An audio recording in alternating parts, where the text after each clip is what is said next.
যোগ সাধারণ ভাষায় যোগ করি, তাই তো? দেখো এর আগে যে ভগ্নাংশে যোগ করেছিলাম এটাও কিন্তু ভগ্নাংশের যোগ। ভালো করে দেখো, এটা ভগ্নাংশের যোগ। এটাকে আমরা আগে যেভাবে করেছিলাম সরাসরি আমরা হরগুলো লসাগু করেছিলাম, এখানে কি করতে পারবো না, এখানে করতে পারবো না। আমাদের কি করতে হবে, প্রথমে এটাকে আমাদের অপ্রকৃত ভগ্নাংশে নিয়ে আসতে হবে, তারপরে আমরা যোগ করতে পারবো। বুঝা গেছে? ফার্স্ট কাজ হচ্ছে আমাদের এটাকে অপ্রকৃত ভগ্নাংশে পরিণত করা। এটা হচ্ছে আমাদের মিশ্র ভগ্নাংশ। মিশ্র ভগ্নাংশের যোগ দেওয়া আছে। মিশ্র ভগ্নাংশের যোগটাকে প্রথমে আমাদের কি করব, অপ্রকৃত ভগ্নাংশে পরিণত করব, তারপরে আগে যেভাবে করেছিলাম আমরা ওইভাবে করব। ঠিক আছে? এবার বুঝতে পেরেছো? এটা এই যে এতক্ষণ ধরে কিছুক্ষণ আগে তোমাদেরকে আমি মিশ্র ভগ্নাংশ থেকে অপ্রকৃত ভগ্নাংশে পরিণত করার জন্য শিখাচ্ছিলাম না? মিশ্র থেকে অপ্রকৃত ভগ্নাংশ, এটা মিশ্র ভগ্নাংশ আছে, অপ্রকৃত ভগ্নাংশে পরিণত করব, তারপরে আমরা আগে যেভাবে আমরা যোগ করেছিলাম একই নিয়মে আমরা যোগ করব। বোঝা গেছে? মনিকা অসুবিধা কিছু? রিম্পা ভালো করে বুঝো, এরপরে কিন্তু ব্ল্যাকবোর্ডে দেখে কারো বুঝতে অসুবিধা কোনো কিছু? এটা হচ্ছে আমাদের মিশ্র ভগ্নাংশ। সাতের সঙ্গে আমরা দুই কি করব, গুণ গুণ করব। 7 দুগুণে 14, আর 4টা কি করব আমরা, যোগ। তাহলে 7 দুগুণে 14 আর 4 এ 18। নিচে কত লিখব আমরা, 7। মাঝখানে কোন চিহ্ন আছে, যোগ। জায়গা কত কম হয়ে যাবে, কত হবে, 4 4 এ 16। 16 আর 3 এ 19। দেখো এবার আমাদের অপ্রকৃত ভগ্নাংশ হয়ে গেল না, হয়ে গেছে। এবার আমরা কি করব, লসাগু করব। কিন্তু এখানে দেখো এখানে 7 আর এখানে 4 আছে, লসাগু যদি না যায় তাহলে আমরা কি করব, গুণ গুণ করব। 28 4 সাথে 28,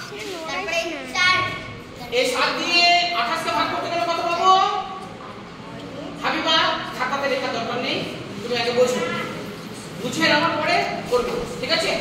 যেখানে অসুবিধা হবে বলবে। এই 7 দিয়ে আমরা 28 টাকে কি করব, ভাগ। ভাগ। কত পাবো আমরা, হ্যাঁ কত পাবো, 4 পাবো। 4 7 4, 4 8 72। এখানে কি বসাবো, যোগ। যোগ। 4 দিয়ে আমরা 28 কে ভাগ করব।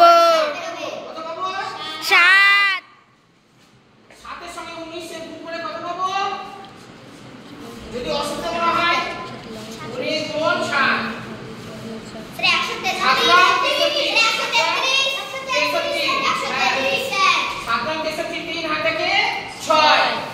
7 থেকে 7, 7 আর 6 এ 13, অর্থাৎ 133 হয়েছে। এবার 72 আর 133 আমরা যোগ করে দিই, ছোট হয়ে গেছে।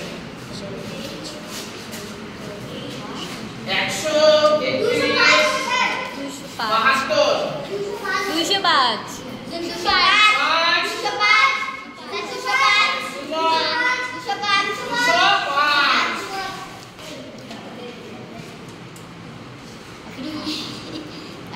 নিচে 28 पकड़ी আগে কি যাবে আর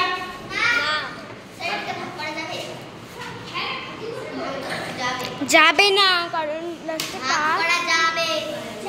5 আছে আর 8 আছে। দাঁড়াও, দেখছি 3 দিয়ে যাবে না, 7 আর 14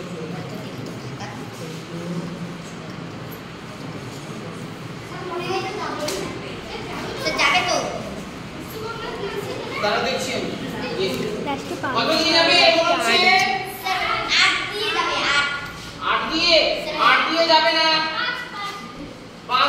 না। 5 দিয়ে আমরা কি করেছিলাম, এর আগে তোমাদের করেছিলাম 5 দিয়ে তখন যাবে যদি 0 বা 5 থাকে শেষে।